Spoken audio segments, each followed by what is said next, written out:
59 lang yung short ko. Sabi ko, hindi pa pwede si 70. Di patalong padaan, binago pa tayo, dasal-dasal, siya. Tapos yung patalong subject, yun ang bumigla sa akin eh.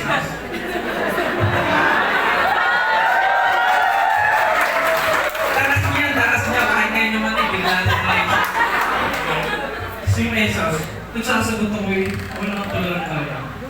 Sabi ko eh, gabi pa lang, parang tayo ang umalis ako. Paano nagkanalis naman ako? Mamaya na ako yung Minsan table wala na na nagsasagot. Kaya nasa isip ko lang, minsan ko, ay may midterm ka naman. May semester pa naman, may finals pa. Hindi kong mamalasin, hindi may removal pa. Inawa naman yung Diyos, hindi tayo naabot sa removal. Lakas. Tapos yun, wala, lagay ng loob ko sa exas. Walang 20 lang yata ang sure ko nun. Tapos nung nag-iinit, ganun din, wala akong may sagot. Kung baka kulang ako, puro pila lang talagang dalawa eh. Pati mga terms, wala akong may laban sa terms. Di paglabas namin, nagkukwentuhan yung mga tropa ko. May nagtatama naman ako, bakit ito yung pagkakahuli na parang nauubos ang tama ako? Kaya yun, di after nun, maglalabas ng rason. Hindi siyempre ako hindi kinakapa. Pero pagdating ko sa akin, sabi ko na agad, mahirap ang exam. Tapos, diretso trabaho ko, nag-leave lang ako nun eh. Pagka naglabas ng result, sa GC namin, mga tropo ko, mga nag-congratulate ka na tayo. Eh wala, hindi mo nakikita ang pangalan ko. Hindi sabi ko siya, magsak. Hindi yun. Gabi yun, tinamdam ko yun ng gabi na yun. Tinamdam ko. Pero kinabukasan, okay na ulit ako. Bakit? Kasi alam mo sa sarili mo na, iniisip ko na magtatry lang ako. Kasi sabi ng iba, nakakapasa daw sila ng ano lang eh, puro hula. Ay, hindi na ako naniniwala. Hindi na ako naniniwala. Sayang, ang ganda na rin. Hindi niya mga nagkukumpre. Kaya na-video mo, gusto ko share din yan, ha? Share ko yan. Di yun, isang araw mo dinamdam yun. I-April 2022. Ay, napayabak ako ng sarili ko ba sa math, first day ko, formula ng tala ko, naka 75 ako, sabi ko pasa. Sa EXAS, nag-66 ako, sabi ko, hindi kakaunti na. Ganun ganyan. Ay, sa EE, nadali ako, 57. Ay, 70 lang. Sabi ko, tatartin na eh. Ay, ayaw ko pa mag-resign sa trabaho at walang din mang pira eh, magre-review. Sabi ko, siya mag-OTO na lang ako. Hindi ako pagpakas ko na Sabado at Linggo, naka-OTO. Hindi kaya, nag-request ako sa akin ng supervisor. Pinagbigyan naman nila. Ay sa dahilan yun, napayabak ako noong September, puro computation yung ibinigay sa sa EE. Yung math, naipasa ko ulit yung math, 75 ulit. Yung ESAS, nadalihan kami ng project management. Ay doon naman sa college, hindi masyadong napapa yung project management na yun. Puro essay lang.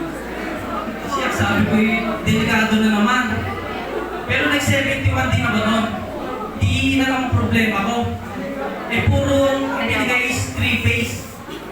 AC, PSA, transformer. Eh wala. Ang dala ko lang ulit nun is Ohm's law. Kalakas na loob, tsaka konting yabang. Napayabang ako na inaamin ko sa sarili ko na sabi ko sa kay Lord na, Lord, sorry kung napayabang ko. Siguro ito na yung lesson sa akin. Kasi yung una, hindi ko na-expect yung unang take na gano'n magiging score ko eh. Kumbaga naging kampante na ako na baka kaya ko na sa OTO sa Sabado Linggo na self-review. Ay nagkataon, tinulang pa rin ako, mga 5 points siguro ko lang sa 80. Naging 62 lang ako noong September 2022. Yun, nung lumabas yung result, doon medyo tinanakaw. Nag-effort na ako.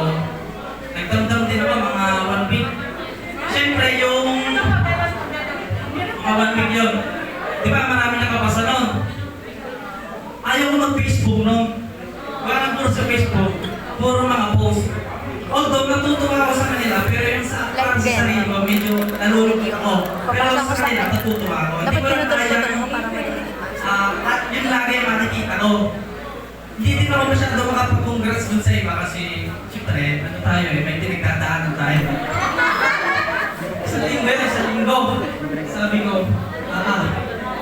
kailangan ko na mag-resign.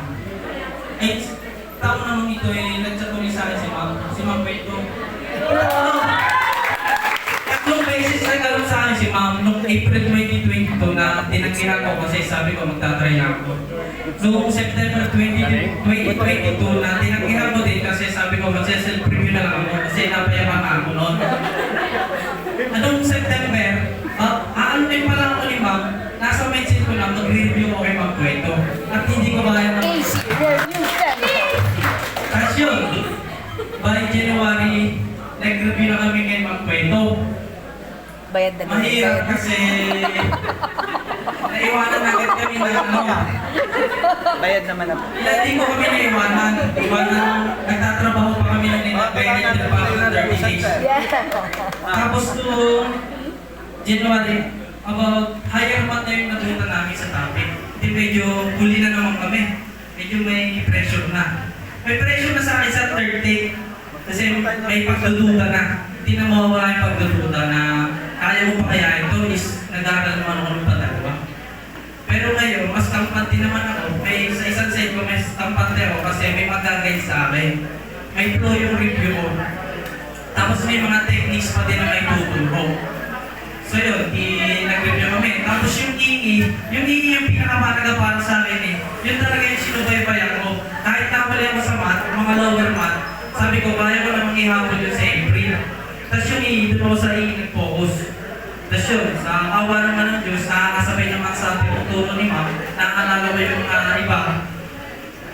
Tapos yung mesas, ano na lang, echo, tapos yung thermodynamics na kasama ngayon sa ESAS, absent ako may tinuro ni Ma'am. Sabi ko'y patay. Ito yung tinuro ni Ma'am, gabi. Gabi ko na eh. Sabi, nung nag-exam na ako, sa ESAS eh. Ayaw nang ulit. Sawa na ako, may pagpunta.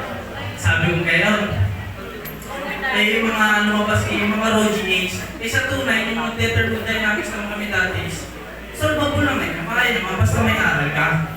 Sabi ko patay. Kung nadali ng parang matlab, hindi naman nagmamatlab. Sabi ko mga hindi natin echo, tsaka may gano'ng elevation, ay baka matadali ng ayos. Ayun.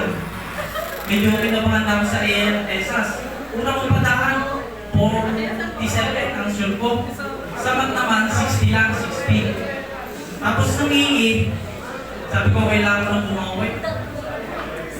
Nung EE, wala yung mga 3 base, mga ano lang, DC, tsaka service ko. Pero nung unang mga 8 to 9, wala ko sa focus nung nagsasagot ako ng EE. Sabi ko bakit yan naman ito kasabay sa akin? Ay, kung kailan pong mahalaga. Ako sa focus, parang matagal-tagal na, saan ako na yung rating ko. Yun, nakapag-serve ako. Tapos ang una kong pataan, 59. May hula naman, may hula pa. Tapos pinabalikan ko. Yun, doon ko nasagutan yung mga ibang computation na niligtangan ko lang. Yun, awan ng Diyos kayo nakapasa. Hindi ko talaga dasal na lang. Hindi ako may papayo ko sa mga mag-take pa, at sa mga hindi pinagad ngayon. Is huwag kayo mawawala ng lakas ng loob. Huwag kayong panghihinaan. Lahat tayo itadaan sa mga kabiguan, kalungkutan. Pero yun ay ating lahat pagtitibayan. Kakapit tayo lang kay Lord. Kasi pagkasama natin si Lord, walang imposible. Yun, ano po ba? Ang payo ko din is, kung mag-self-prepare kayo is, huwag na kayo magtrabaho. Self-prepare lang para mas makapulis kayo. Pero mas better na mag-review center kayo. Meron tayo dyan, detector, power line, resonance, DAC, DAC. Malapit si Ma'am. Si Ma'am may hinahango pa sa computation. Kaya-hire kami naman po ito. Madami enrolli. Kung madami enroll, i-hire mo naman kami. Mahal. Magaling si Ma'am. Magaling magturo si Ma'am ng mga techniques. Yes. Lalo sa init na to. Sanay na sanay sila sa mga Sisiw kay Ma'am Yaki.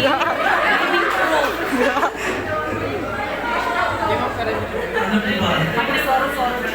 In short, kami sa bugna. Wala na po, wala na. Maraming salamat po. Congrats! Juniors, good luck. Galingan nyo lang, i-enjoy nyo lang kayo. Enjoy lang. Tapos pagka mag-e-exam na kayo, focus kayo mga 3 months. Tapos after no, enjoy na lang ulit. Walwal.